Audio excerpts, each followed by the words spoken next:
샬롬.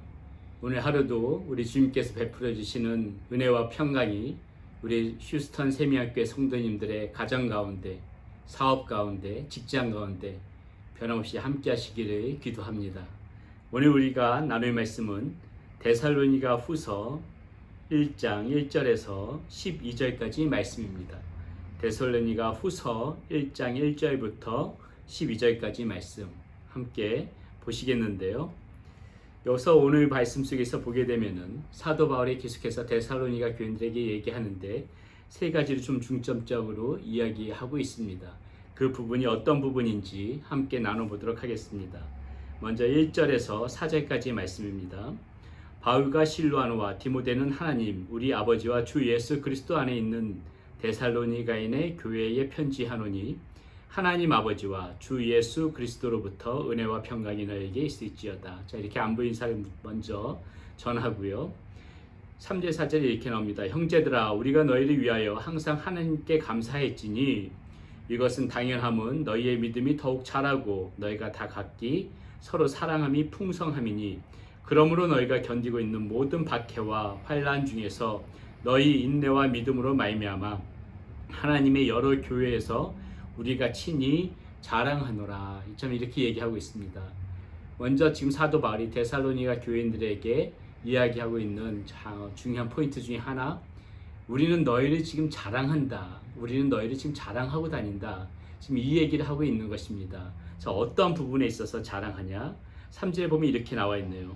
믿음이 더욱 자라고 너희가 다 각기 서로 사랑함이 풍성함이 있기 때문이다. 자, 믿음이 더욱 자란다.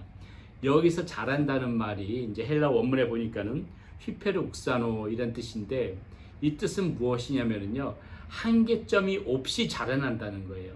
어떤 이 정도까지 자랐으면 됐지 이것이 아니라 한계점이 없이 계속 자라고 있다. 이것이 휘페르욱사노, 저 자란다는 표현입니다. 여기서 쓰여지고 있는 표현인데요. 사랑하는 여러분, 우리의 믿음이 그런 것이죠. 이 정도의 믿음까지면 됐어. 이것이 아니라 믿음은 우리가 주님의 날 가는 그날까지 자라나야 되는 거예요. 어제보다 오늘 더, 오늘보다 내일 더, 이런 식으로 한계점이 어딘지 모르고 계속해서 자라야 되는 것이 믿음이라는 거죠. 지금 사도 바울이 데살로니가 교인들이 칭찬하고 자랑하고 있는 것이 이제 이런 부분이라는 것입니다. 너희들 믿음이 한계점이 없이 정말 계속해서 부쩍부쩍 자라고 있구나. 지금 이것을 이야기하고 있는 것입니다. 그리고 또 각기 서로 사랑함이 풍성함이 있다. 자, 너희들 간에 그런 사랑함이 풍성함이 있구나. 여러분, 우리 그리스도인의 그 정체성은 무엇입니까? 사랑 아닙니까? 사랑. 예, 우리의 심령 가운데, 우리의 마음 가운데 정말 우리 이웃을 대하는 태도, 우리 교인들을 대하는 태도, 또 모든 사람들을 대하는 태도에서 이 사랑의 풍성함이 우리의 마음 가운데 있어야 된다는 것이죠. 우리의 마음 속에서 누구를 긍휼히 여기고 안쓰럽게 여기고 보듬어주고 싶고 이런 사랑의 풍성함이 우리 가운데서 계속 있을 적에 정말 그리스도인의 그러한 참 모습이 그 가운데서 나타나는 거 아니겠습니까? 이 데살로니가 교인들이 지금 이런 모습을 보이고 있기 때문에 사도 바울이 우리는 너희들이 자랑한다. 지금 여기서 이렇게 이야기하고 있는 것입니다. 또 두 번째 사도 바울이 데살로니가 교인들에게 무엇을 얘기해주고 있냐면요, 이 악인들은 반드시 멸망할 터이니 그 악인들이 너무 부러워하지 말라. 지금 이런 얘기를 하고 있습니다. 5절에서 9절까지 말씀 한번 보도록 하겠습니다. 이는 하나님의 공의로운 심판의 표요 너희로 하여금 하나님의 나라에 합당한 자로 여김을 받게 하려 함이니 그 나라를 위하여 너희가 또한 고난을 받느니라. 너희로 환난을 받게 하는 자들에게는 환난으로 갚으시고 환난을 받는 너희에게는 우리와 함께 안식으로 갚으시는 것이 하나님의 공이시니 주 예수께서 자기의 능력의 천사들과 함께 하늘로부터 불꽃 가운데에 나타나실 때에 하나님을 모르는 자들과 우리 주 예수의 복음에 복종하지 않는 자들에게 형벌을 내리시리니 이런 자들은 주의 얼굴과 그의 힘의 영광을 떠나 영원한 멸망의 형벌을 받으리로다. 지금 사도 바울이 이 데살로니가 교인들에게 지금 이런 얘기를 하고 있는 것입니다. 아마 이 데살로니가 교인들이 그 그리스도인이라는 이유만으로 많은 사람들에게, 이렇게 악인들에게, 예수님을 모르는 사람들에게, 하나님을 거역하는 사람들에게 모진 시련과 고난과 핍박이 있었던 모양이죠. 또 그러니까는 이 사도 바울이 이 데살로니가 교인들에게 힘을 주기 위해서 그런 것 때문에 너무 힘들어하지 마라. 너희들이 이 고난을 지금 견뎌내고 참고 잘 싸우고 있지만은 이 악인들이 이렇게 너희들에게 벌이는 일들에 대해서는 반드시 하늘의 보응이 있을 것이다. 하늘의 심판이 있을 것이다. 지금 이 얘기를 해주고 있는 것입니다. 우리는 때로는 정말 하나님을 잘 알지 못하고 또 이렇게 우리를 괴롭게 하는 그러한 사람들, 악한 일을 하는 사람들 중에서 승승장구하고 잘 되는 모습 보일 때 참 이해하기가 힘들죠. 그래서 많은 제가 다음 주나 다다음 주쯤에 이 부분에 가지고 한번 설교 말씀을 드리려고 하는데, 이 악인은 형통한 것 같고 예수님이 잘 믿는 우리는 굉장히 좀 힘들게 살아가는 것 같지요. 그러나 여러분, 우리가 그것을 부러워해서는 안 되는 겁니다. 악인이 지금 비록 형통하는 것 같지만은 나를 괴롭히고 나를 힘들게 하는 사람이 승승장구하고 잘 되는 것 같지만은 그 사람이 하나님을 모르는 사람이고 하나님을 거역하는 사람이고 또 그 주님을 부정하는 사람이라면은, 그런 악인이라면은, 선한 일 하지 못하는 악인이라면은, 하나님의 말씀대로 살지 못하고 있는 악인이라면은 반드시 하나님의 심판이 있을 것이라는 것이에요. 하나님께서 그것에 대한, 그 사람의 행동에 대한 보응을 하실 것이라는 것입니다.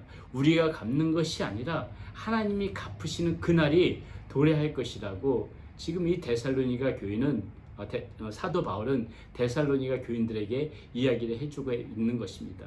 이 데살로니가 교인들이 극심한 그런 사람들로 인하여 고난을 받으니까는 이 고난을 너네들이 잘 참고 이겨내라. 너네들을 괴롭히는 저 사람들은 반드시 하나님의 심판을 받고 하나님의 보응을 받는 그날이 있을 것이다. 지금 이 얘기를 데살로니가 교인들에게 해주고 있는 것이고요. 자, 그 얘기에서 그치는 것이 아니라, 그러므로 이제 이 데살로니가 교인들에게 얘기하는 것이죠. 너네가 이 부르심에, 비록 힘들지만은 이 부르심에 맞게 합당하게 그래도 오늘을 살아가야 된다. 부르심에 합당하게 살아가야 된다. 이렇게 권면하고 있는 것이 10절에서부터 12절까지 말씀 나오는데 한번 보겠습니다. 그날에 그가 강림하사 그의 성도들에게서 영광을 받으시고 모든 믿는 자들에게서 놀랍게 여김을 얻으시리니 이는 우리의 증거가 너희에게 믿어졌습니다. 이러므로 우리도 항상 너희를 위하여 기도함은 우리 하나님이 너희를 그 부르심에 합당한 자로 여기시고 모든 선의 기뻐함과 믿음의 역사의 능력으로 이루게 하시고 우리 하나님과 주 예수 그리스도의 은혜대로 우리 주 예수의 이름이 너희 가운데서 영광을 받으시고 너희도 그 안에서 영광을 받게 하려 함이라. 지금 이렇게 사도 바울이 얘기하고 있는 것은 너희들이 지금 상황은 힘들지만은 그래도 부르심이 합당한 자로 그렇게 열심히 살아가라 이렇게 얘기하는데, 이 부르심이 합당한 자로 살아가는 모습이 어떤 모습일까? 많은 부분이 있지만 저 특별히 11절에 이 말씀이 참 좋습니다. 모든 선의 기뻐함과, 자, 쉽게 말해서 무슨 말이에요? 너희 모습 속에서 선을 좋아하는 모습이 나와야 된다는 거예요. 착한 행실이 나와야 된다는 겁니다. 이 성경에 보면은요, 의외로 이 착한 행실에 대해서 굉장히 많이 강조하고 있는 것을 보게 됩니다. 이 착한 행실이 하나님께서 얼마나 기뻐하시고 하나님께서 얼마나 그것에 대해서 흡족해 하시는지 이 성경 말씀에 보게 되게 되면은 정말 의로운 사람들도 보게 되게 되면 이 사람은 참 착한 사람이다.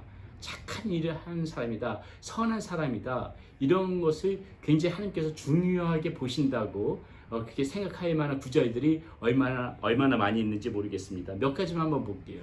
사도행전 11장 24절에 보면은 바나바를 이끌어서 이제 이렇게 얘기하는 부분이 나오는데요.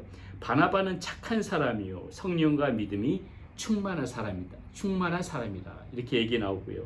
디모데전서 1장 19절에서도 보게 되면은 믿음과 착한 양심을 가지라. 이렇게 지금 권면하는, 사도 바울이 권면하는 그런 얘기가 나오고요.